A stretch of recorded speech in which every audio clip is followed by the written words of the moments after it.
இயேசுவிற்கு பிரியமானவர்களே, எல்லாரும் எப்படி இருக்கீங்க? நல்லா இருக்கீங்களா?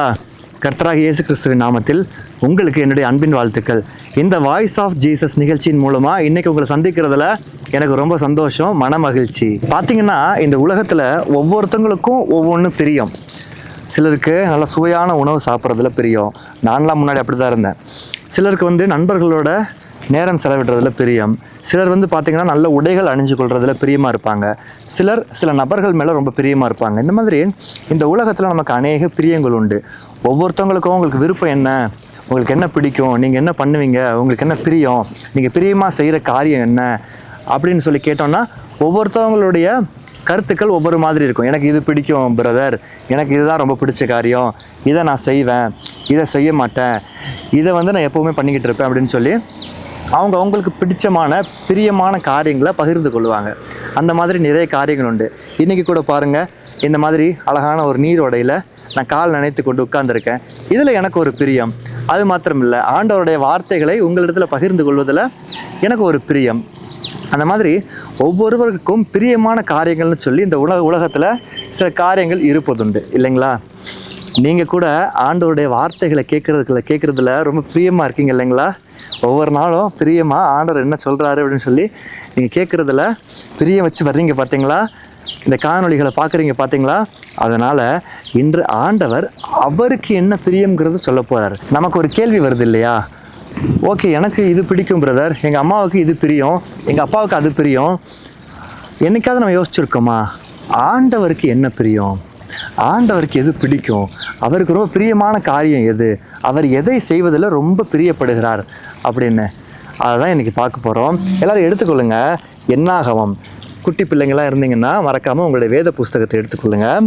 என்னாகமத்தில் 24ஆம் அதிகாரம், அதில் முதல் வசனம், இஸ்ரவேலை ஆசீர்வதிப்பதே கர்த்தருக்கு பிரியம். பார்த்தீங்களா, ஆண்டவர் என்ன சொல்கிறாரு? இஸ்ரவேலை ஆசீர்வதிப்பதே கர்த்தருக்கு பிரியம். ஆனால் நிறைய பேர் பார்த்திங்கன்னா திட்டுறதுலேயே பிரியமாக இருப்பாங்க, கோவப்படுறதுல பிரியமாக இருப்பாங்க, சண்டை சச்சரவுகள் கலகலப்பு பண்ணுறதுலே பிரியமாக இருப்பாங்க. ஆனால் ஆண்டவருக்கு, இயேசுவிற்கு என்ன பிரியமா? அவருடைய பிரியமெல்லாம் இஸ்ரவேலை ஆசீர்வதிப்பது தான். அது என்ன பிரதர் இஸ்ரவேலை ஆசீர்வதிப்பது அப்படின்னா, அவர் நம்மளைத்தான் சொல்லுகிறார். நம்ம எல்லாருமே, ஆண்டவரை பின்பற்றுகிற எல்லாருமே இஸ்ரவேலர்கள், ஆவிக்குரிய இஸ்ரவேலர்கள். அதனால் ஆண்டவர் என்ன சொல்கிறாருன்னா, மகனே மகளே, உன்னை ஆசீர்வதிக்கிறது தான் எனக்கு பிரியம். நிறைய பேர் சொல்லுவாங்க இல்லைங்களா, ஆண்டவர் என்ன ஆசீர்வதிக்கவே இல்லை பிரதர், ஆண்டவருடைய ஆசீர்வாதத்துக்கு தான் நான் காத்திருக்கேன் பிரதர் அப்படின்லாம் சொல்லுவாங்க பார்த்தீங்களா? ஆனால் ஆண்டவர் என்ன சொல்கிறாருன்னா, மகனே மகளே, நீ என்னோட ஆசீர்வாதத்துக்கு காத்துக்கிட்டு இருக்க, ஆனால் உன்னை ஆசீர்வதிக்கிறது மாத்திரம்தான் எனக்கு பிரியம் அப்படின்னு சொல்லி ஆண்டவர் சொல்கிறாரு. இப்போ நாமெல்லாம் பார்த்தீங்கன்னா ஆவிக்குரிய இஸ்ரவேலர்கள், ஆண்டவரை பின்பற்றுகிறவர்கள், அவருடைய வசனத்தை பின்பற்றுகிறவர்கள், இயேசுவை விசுவாசிக்கிறவர்கள். ஆண்டவராக இயேசு கிறிஸ்து அவர் மரித்தார், அவர் சிலுவையிலே தன்னைத்தானே ஜீவ பலியாக ஒப்பு கொடுத்து மரித்து அவர் அடக்கம் பண்ணப்பட்டு அவர் மீண்டும் உயிர் தெழுந்தார்னு சொல்லி நம்ம விசுவாசிக்கிற ஒவ்வொருவரும் ஆவிக்குரிய இஸ்ரவேலர்கள். ஆனால் பாருங்கள், இதற்கு முன்னாடி இஸ்ரவேல் ஜனங்கள் இருந்தாங்க. அந்த இஸ்ரவேல் ஜனங்க பார்த்தீங்கன்னா எப்போவுமே ஆண்டவரிடத்துல முறுமுறுத்து கொண்டு, ஆண்டவருடைய வசனங்களை கேட்காம, வார்த்தைகளுக்கு செவி கொடுக்காம, ஆண்டவரை துக்கப்படுத்திக்கிட்டே இருக்கிறது தான் அந்த இஸ்ரவேல் ஜனங்களுடைய ஒரு பழக்கமாகவே இருந்து கொண்டிருந்ததா நம்ம வேதத்தில் பார்க்குறோம். நம்ம ஒரு வசனத்தை வாசிப்போமா? எசேக்கியேல் புஸ்தகத்தை எடுத்துக்கொள்ளுங்க. எசேக்கியேல் தீர்க்க தரிசன புஸ்தகத்தில் 3ஆம் அதிகாரத்தில் 7ஆம் வசனம் பாருங்களேன். இஸ்ரவேல் வம்சத்தார் அனைவரும் கடினமான நெற்றியும் முரட்டாட்டமுள்ள இருதயமும் உள்ளவர்கள். பார்த்தீங்கன்னா, கடினமான நெற்றியும் முரட்டாட்டமான இருதயமா, சொல் பேச்சே கேட்கறதில்ல, ஆண்டவர் என்ன சொல்கிறாரோ அதை ஃபாலோவே பண்ணுறதில்ல. நீ இப்படி இருந்தால் நான் உன்னை ஆசீர்வதிப்பேன், நீ எனக்கு பிடிச்ச மாதிரி நடந்துக்கணும்னு சொல்லி ஒவ்வொரு தடவையும் ஆண்டவர் கட்டளைகள் கொடுக்குறதுண்டு, பிரமாணங்கள் கொடுக்குறதுண்டு. அதையெல்லாம் பின்பற்றுறது கிடையாது.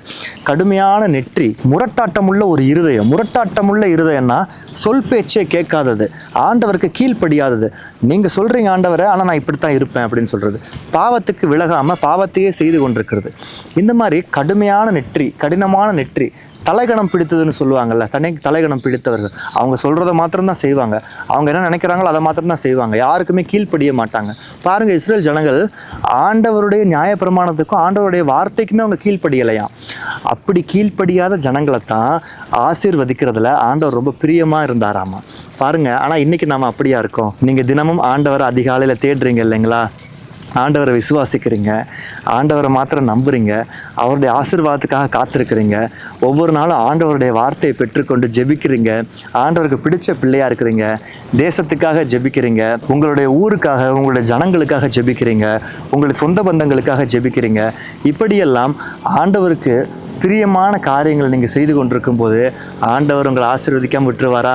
ஆண்டவருக்கு பிரியமில்லாத காரியங்களை செய்து கொண்டு ஆண்டவரை துக்கப்படுத்தின நிஜ இஸ்ரவேலர்களையே அக்காலத்தில் ஆண்டவர் பிரியம் வைத்து ஆசீர்வதித்திருக்கிறாருன்னு சொன்னால், இப்போது நீங்கள் ஆண்டவரை விசுவாசித்து அவருடைய இரத்த கோட்டைக்குள்ளே வந்து ஆண்டவரால் நீங்கள் ரட்சிப்பை பெற்றுக்கொண்டு ஆண்டவருக்காக நீங்கள் வைராக்கியமாக நின்று கொண்டிருக்கிறீங்க. பார்த்தீங்களா?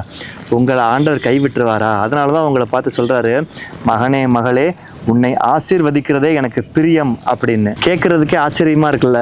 அப்படியே ஆண்டவரே, உங்களுக்கு என்ன ஆசீர்வதிக்கிறது தான் பிரியமா அப்படின்னு சொல்லி ஆண்டவர்கிட்ட கேட்கணும் போல இருக்குல்ல? பாருங்கள், இந்த ஆசீர்வாதத்தில் 2 விதமான ஆசீர்வாதங்கள் உண்டு.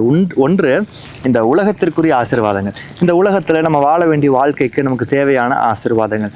இன்னும் ஒன்று இருக்கிறது, அது ஆவிக்குரிய ஆசீர்வாதங்கள், ஆவிக்குரிய வரங்கள், கிருபை வரங்கள். இதெல்லாம் ஆண்டவரிடத்திலிருந்து கிடைக்கிற ஆவிக்குரிய ஆசீர்வாதங்கள். நம்ம வெறும் உலக ஆசைகளை மட்டும் கேட்டு, உலக ஆசீர்வாதங்களை மட்டும் ஆண்டவர்கிட்டருந்து வாங்கிக்கிட்டு அதை மட்டும் பின்பற்றிக்கிட்டு அப்படியே இருந்து விடக்கூடாது.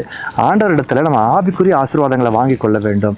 அப்போ தான் இந்த போராட்டமான உலகத்தில், இந்த பிசாசினுடைய தந்திரமான இந்த நாட்களில், மந்திர தந்திரம் அதிகமாக நிறைஞ்சிருக்கிற இந்த நாட்களில் நாம் ஆண்டவருக்குன்னு வைராக்கியமாக நின்று வாழ முடியும். அதனால் ஆண்டவர் எல்லாருக்குமே ஆவிக்குரிய ஆசீர்வாதங்களை கொடுக்கறதுக்கு அவர் ஆயத்தம் உள்ளவராகவும் சித்தமுள்ளவராக இருக்கிறாரு. நாம் தான் விரும்பி கிருபை வரங்களை கேட்டு பெற்றுக்கொள்ள வேண்டும். அதனால் இன்றைக்கி சொல்லுவீங்களா, ஆண்டவரே நன்றி நன்றி நன்றி நன்றி ஆண்டவரே, உம்மை துதிக்கிறேன், உம்மை துதிக்கிறேன், நீர் நல்லவர் அப்பா, நீர் எல்லா விதமான ஆசீர்வாதங்களாலும் என்னை ஆசீர்வதிக்கிறவர், என்னை ஆசீர்வதிக்கிறதே உமக்கு பிரியம் தகப்பனே, அதை நான் இன்று தெரிந்து கொண்டேன். இந்த உலக ஆசீர்வாதங்கள் மாத்திரமல்ல, உமது கரத்திலிருந்து வருகின்ற கிருபை வரங்களையும் நான் வாஞ்சிக்கிறேன் வாஞ்சிக்கிறேன் வாஞ்சிக்கிறேன். ஆவியின் வரங்களினாலும் ஆசீர்வாதங்களினாலும் என்னை நீர் அலங்கரியும் அலங்கரியும். உமக்காக நான் பயன்பட என்னை நான் ஒப்புக் கொடுக்கிறேன். இயேசுவின் நாமத்தில் பிதாவே, ஆமேன் ஆமேன்.